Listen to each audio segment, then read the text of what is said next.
नमस्कार फ्रेंड्स, मैं अनुराग नेमा अपने इस यूट्यूब चैनल पर आपका स्वागत करता हूँ और आशा करता हूँ आप सभी कुशल से होंगे। फ्रेंड्स, आज हम एक बहुत छोटा सा लेकिन बड़ा इम्पॉर्टेंट टॉपिक लेकर आपके सामने हैं, एडवांस टैक्स।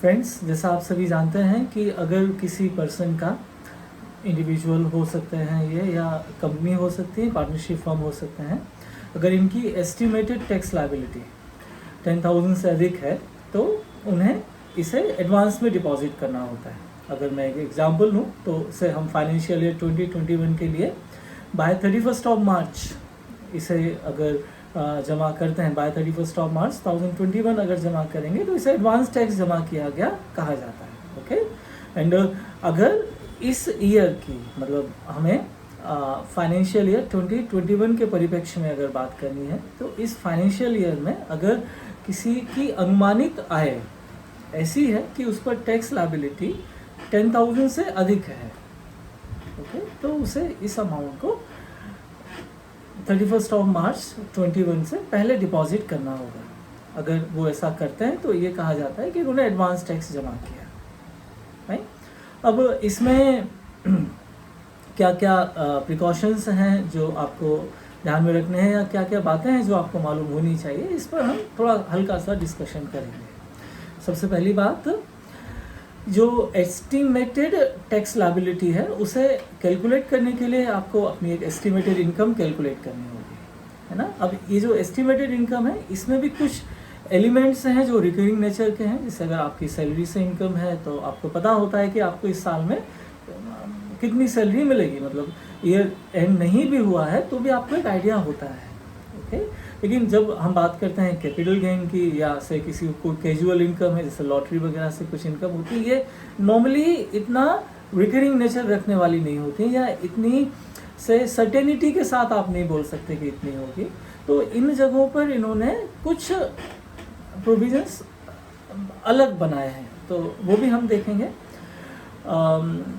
यहाँ इन्होंने सीनियर सिटीजन्स के लिए कुछ रिलैक्सेशन दिया है, वो भी हमें मालूम होना चाहिए। तो एक जनरल आइडिया लें। पहली चीज़, आपने फाइनेंशियल ईयर एंड होते होते अपनी जो इस फाइनेंशियल ईयर की टैक्स लायबिलिटी अगर इसे जमा करना है तो ये कहा जाएगा कि आप एडवांस में जमा कर रहे हैं, एक बात। दूसरी बात, क्या एडवांस टैक्स जमा करना कंपलसरी है? ध्यान दें, अगर हमारा जो एस्टिमेटेड टैक्स है वो 10,000 से अधिक है तो इसे डिपॉजिट करना, एडवांस में डिपॉजिट करना कंपलसरी है। अब एस्टिमेटेड टैक्स का मतलब क्या है, थोड़ा हम स्पेसिफिक होकर बात करें। अगर किसी पर्सन का से जो उसका एस्टिमेटेड इनकम पर टैक्स उसकी समझ में बनता है वो उससे 16,000 बनता है, लेकिन इस 16,000 में से 6,000, उदाहरण 6,000 उसका ऑलरेडी TDS हो चुका है, तो उसकी जो ग्रॉस टैक्स लायबिलिटी है, वो ग्रॉस एस्टिमेटेड टैक्स लायबिलिटी है, वो 16,000 है, लेकिन उसकी net tax liability, net estimated tax liability 9,000 है। क्वेश्चन आता है क्या इस पर्सन पर एडवांस टैक्स की जिम्मेदारी है? Answer is no. ये जो 10,000 का क्राइटेरिया है ये नेट टैक्स लायबिलिटी, मतलब आपकी जो एस्टिमेटेड टैक्स लायबिलिटी है उसमें से अगर कुछ TDS हुआ है या होने की संभावना है उसे लेस कर दीजिए। लेस करने पर जो अमाउंट बचता है उसे हम यहाँ नेट एस्टिमेटेड टैक्स लायबिलिटी कह रहे हैं। वो अमाउंट अगर 10,000 से कम है तो ही इसे एडवांस में जमा करना है। ओके, क्वेश्चन ये आना चाहिए कि अगर आप इसे एडवांस में जमा नहीं करेंगे तो क्या होगा। ध्यान दें, यहाँ पर दो सेक्शन है, सेक्शन 234B, सेक्शन 234C। ये सेक्शन अट्रैक्ट होंगे एंड अगर इन सेक्शंस को थोड़ा डिटेल में लें तो सेक्शन 234B कहता है कि आपने अपनी जो टैक्स, जो एस्टिमेटेड टैक्स लायबिलिटी है उसका 90% तक अगर 31 March by the end of the previous year, by the end of the financial year, से बाय 31 मार्च 2021, अगर हम फाइनेंशियल ईयर 2021 के लिए कंसर्न है, जमा कर देना है। अगर आपने इसका 90% भी जमा नहीं किया तो नेक्स्ट मंथ ऑनवर्ड, मतलब विद इफेक्ट फ्रॉम 1 अप्रैल 2021 आप पर 234B की इंटरेस्ट लायबिलिटी आ जाएगी। रेट है 1% पर मंथ। यहाँ ध्यान रखें, अगर एक दिन का भी डिले होता है तो पूरे मंथ का इंटरेस्ट कैलकुलेट किया जाता है। इसी तरह से सेक्शन 234B है, 234C मुझे कहना चाहिए, जो आपसे एक्सपेक्ट करता है कि आपने टाइमली मैनर पर एडवांस टैक्स जमा करना है। अगर आप ऐसा नहीं करते हैं तो ये सेक्शन अट्रैक्ट होगा। ये सेक्शन भी 1% पर मंथ की बात करता है, यहाँ भी 1 day is equals to 1 month. Okay, अब ये जो टाइमली वर्ड हम यूज़ कर रहे हैं इसे समझिए। जो एडवांस टैक्स रिलेटेड प्रोविजंस हैं वो हमें एक्सपेक्ट करते हैं कि हम एडवांस टैक्स लायबिलिटी को इंस्टॉलमेंट में डिपॉजिट करें। नॉर्मल प्रोविजंस हमसे एक्सपेक्ट करते हैं कि हमारी जो एस्टिमेटेड टैक्स लायबिलिटी है उसका 15% हम 15th ऑफ जून तक जमा कर दें, उसका 45% एक्यूमुलेटिवली, मतलब 15 अगर जमा कर चुके हैं तो एडिशनल 30 हमें बाय 15th ऑफ सितंबर जमा करना है। इसका 75% तक, मतलब एडिशनल 30% हमें 15th ऑफ दिसंबर तक जमा करना है। और हमसे एक्सपेक्टेड है कि हम हमारी एडवांस टैक्स लायबिलिटी का एस्टिमेटेड टैक्स लायबिलिटी का 100% बाय 15th ऑफ मार्च, आज की डेट तक जमा कर दें। अगर हम ऐसा नहीं करते हैं तो रिस्पेक्टिव डेट्स में जो हमने डिले किया, मतलब अगर से 15th ऑफ जून तक हमें 15% जमा कर देना था और हम इसे जमा करते करते एक दिन डिले कर गए, मतलब हमने इसे 16 जून को जमा किया, तो जो शॉर्टफॉल है उसका 1% पर मंथ के रेट से हमें ब्याज देना होगा। एंड आगे भी इसे इस तरह से कैलकुलेट किया जाता है। तो यहाँ पर हमें दो चीज़ें ध्यान में रखनी है। एक तो अगर हम 234B में इंटरेस्ट पे नहीं करना चाहते तो जो हमारी जो एस्टिमेटेड टैक्स लायबिलिटी बनती है आफ्टर डिडक्टिंग TDS, अगर वो 10,000 से ऊपर है तो हमें इसका एटलीस्ट 90% तो bye the end of the financial year deposit कर देना है। Otherwise from very next day 234B का इंटरेस्ट हम अट्रैक्ट कर लेंगे। सेकेंडली, हमें जो एडवांस टैक्स डिपॉजिट करने के लिए जो इंस्टॉलमेंट्स फैसिलिटी दी गई हैं उन्हें भी हमें ध्यान में रखना है। इवन मुझे फैसिलिटी वर्ड यूज़ नहीं करना चाहिए, कंपल्शन है ये। आपने अगर जो रिलेवेंट डेट्स हैं उन्हें अगर फॉलो नहीं किया तो 234C का इंटरेस्ट आप अट्रैक्ट कर लेंगे। तो ये एक बेसिक प्रोविज़न हुआ। अभी यहाँ पर कुछ ख़ास बातें।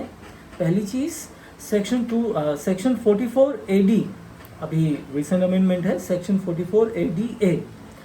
इन दोनों सेक्शंस में हमारी इनकम प्रिजम्पटिव बेसिस पे कैलकुलेट की जाती है। ओके, सो 44ADA स्पेसिफाइड प्रोफेशनल्स के लिए है एंड 44AD बाकी सभी बिजनेस या प्रोफेशंस के लिए है। ध्यान दीजिएगा, 44ADA is for specified professionals like doctors, advocates, chartered accountants, engineers, architects. Okay, these are those specified professionals. इनके लिए सेक्शन 44ADA एक्सपेक्ट करता है कि भाई आप अपनी इनकम का 50%, आप अपने टर्नओवर का 50% अपना प्रॉफिट है ये मान लीजिए और अकॉर्डिंगली टैक्स निकालिए। Side by side section 44AD है जो एक्सपेक्ट करता है कि भाई आप अपने टर्नओवर का, अपने ग्रॉस रिसीट्स का 8%, अगर आप से बैंकिंग चैनल्स यूज़ करते हैं तो 6% आप अपना प्रॉफिट मान लीजिए और अकॉर्डिंगली टैक्स कैलकुलेट कीजिए। तो अगर हमने 44ADA या सेक्शन 44AD फॉलो करना है तो हमें एडवांस टैक्स की इंस्टॉलमेंट्स में काफ़ी एक बड़ी छूट दी गई है, काफ़ी अच्छा एक रिलैक्सेशन है।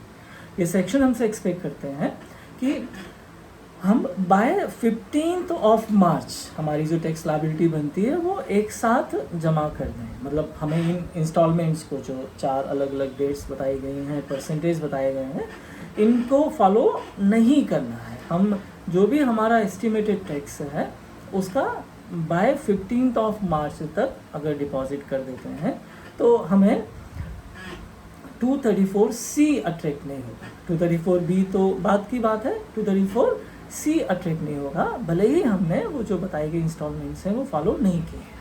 तो एक रिलैक्सेशन हुआ। अगर हम 44AD या ADA फॉलो करते हैं तो हमें एक तो बुक्स ऑफ अकाउंट्स मेंटेन नहीं करनी, प्रॉफिट भी बड़े सिंप्लीफिकेशन प्रोसीजर के थ्रू हमारे कैलकुलेट होंगे, तो वो तो है।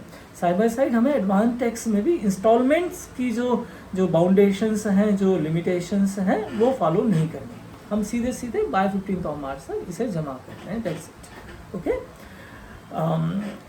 यहाँ एक रिलैक्सेशन में ज़रूर और लूँगा, that is for senior citizens. Okay. अगर आप सीनियर सिटीजन हैं, मतलब आपकी एज ड्यूरिंग फाइनेंशियल ईयर जिसके लिए हम ये कैलकुलेशन कर रहे हैं, से अभी जो फ़िलहाल चल रहा है दैट इज़ फाइनेंशियल ईयर 2021, हम अगर इस फाइनेंशियल ईयर में किसी भी डेट को 60 या उससे ज़्यादा की एज अटेंड कर लेते हैं, ओके, हमें एडवांस टैक्स डिपॉजिट करने की लायबिलिटी नहीं है। कंडीशन है कि हमारी बिजनेस प्रोफेशन से इनकम नहीं है। अगर मैं इसे स्ट्रेट रखूं, अगर कोई सीनियर सिटीज़न है जिन्हें बिजनेस प्रोफेशन से इनकम नहीं है, तो एडवांस टैक्स के प्रोविजंस उन पर लागू नहीं होते।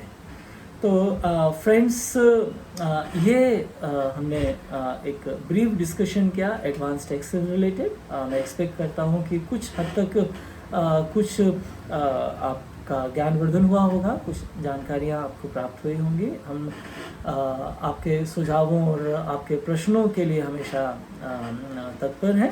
आप इसी तरह हमारे इस चैनल को पसंद करते रहें और अपने आशीर्वाद, अपने सुझावों से हमें ज़रूर अवगत करें। धन्यवाद।